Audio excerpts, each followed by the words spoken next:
Okay mga patingting, gagawa po tayo ng DIY Tiny Vacuum Cleaner na pang-project po sa school. Gagamit po tayo ng mga patapon na bagay. Isang hose, feeding bottle, empty plastic bottle po ng sealant. Pinutol ko na po at pinorma ko na po siya. Nilagyan ko na po siya ng lalagyan ng switch. Isang blower po ng heat gun, 12 volts DC adapter, at gagamit din po tayo ng switch na on-off. Ngayon mga butingting, papakita ko naman sa inyo kung paano po natin i-wiring ang blower po ng heat gun. Itong dinamong ito, dalawa po ang wire niya. Yung unang wire, ilalagay po natin dun sa switch.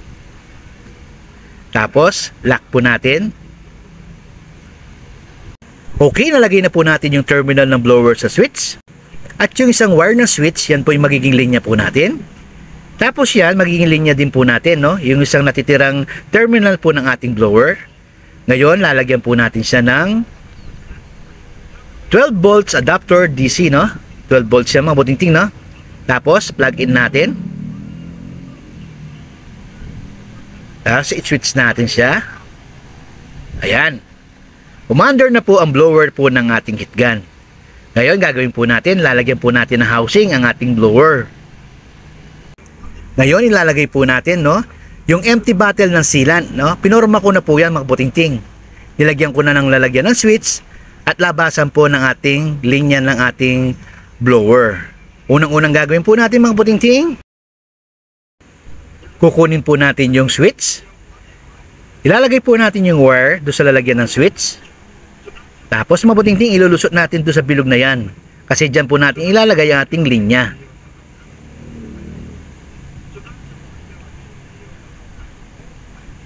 Tapos kukunin na po natin ang isang terminal na magiging line po natin. Nilusot po dyan. Tapos yung isang line ng ating blower, ilulusot ko naman po doon sa lagayan ng switch. Tapos i-connect na po natin yan doon sa ating switch.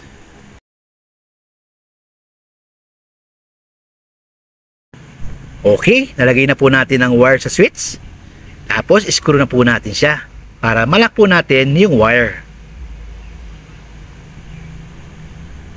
Ngayon, lalagay na po natin ang ating switch sa empty bottle ng sealant.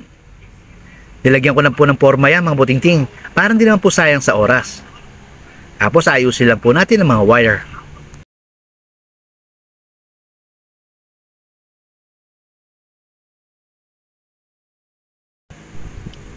Tapos lalagyan po natin ng pandikit po yan. Gagamit po tayo ng glue stick. Yun nga lang mga butingting, wala po kasi tayong glue gun mga butingting, kaya gagamit po tayo ng heat gun. Doon natin tutunawin ang ating glue stick.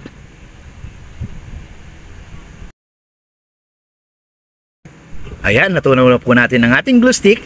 Ngayon, ididikit po natin yan doon sa empty bottle ng ating sealant para madikit po natin na maayos doon sa ating blower ng heat gun.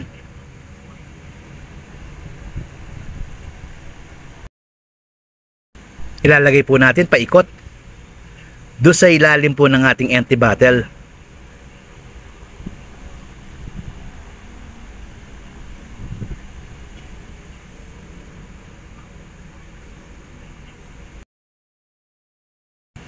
Ayan, tapos idikit natin siya. Ayusin po natin para maganda po yung lapat niya.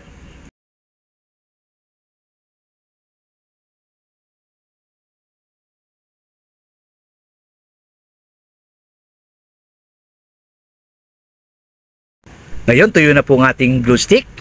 Ngayon, lalagay po natin yung feeding bottle, yung takip. Lalagyan din po natin ng pandikit yan. Gagamit ulit tayo ng heat gun at glue stick.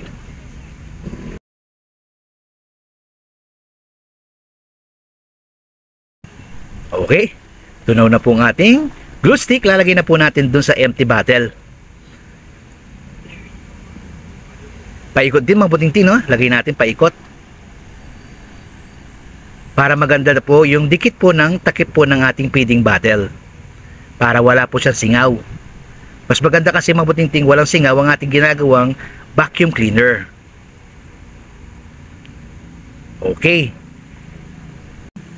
Yung feeding bottle na yung mga butingting, ang trabaho po niyan, Yan po ang tagasalo ng mga nasisipsip ng ating vacuum cleaner. I-lock natin. Tapos mabuting kukunin natin yung hose. Kung napansin nyo mabuting no, nilagay ko na rin yung ganyan para hindi po sayang sa oras. Diyan po natin ilalagay ang ating hose. Itong ating blower sa ilalim, yung hélice niya, kailangan po natin lagyan ng takip para maging safe po ang ating vacuum cleaner. Ididikit din po natin yan.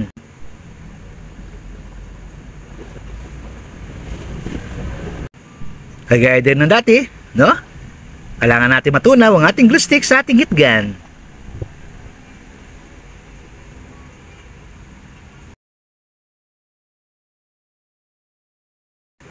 Ngayon, ididikit po natin, no?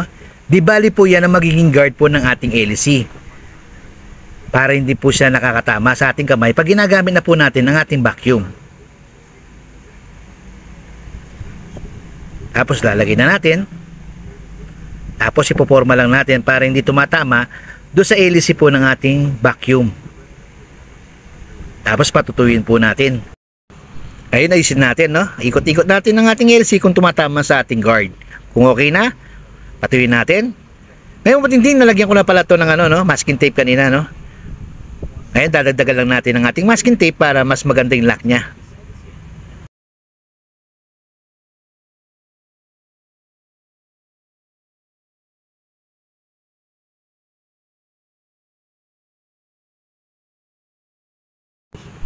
Ngayon, lapat lang natin ng maayos ang ating masking tape para wala siyang singaw.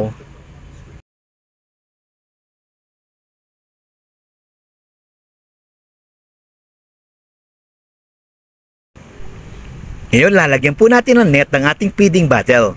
Yan po yung magiging filter po natin, no? Para hindi pumapasok doon sa blower po ng ating heat gun yung mga nasipsip na dumi. Ngayon, subukan natin siya mabuting-ting. Plug in natin ang 12 volts adapter. On natin. Ayan, umandar na. Ngayon, ito po yung papel na sisipsipin natin yan. Iba-vacuum natin. Ayun, umandar na po ang ating tiny vacuum cleaner.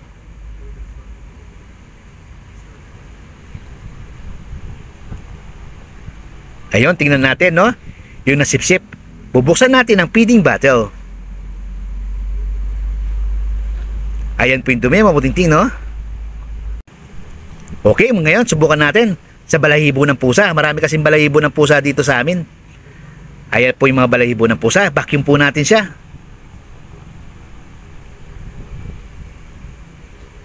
Ganda. Magandang sumipsip ang ating vacuum cleaner. Ayan, nasimot na to, no? Pati mga malilit na balahibo, kayang-kaya. Okay, mabuting-ting. Hanggang dito na lang pong video po natin. Maraming salamat po sa panonood po ninyo. God bless po sa ating lahat.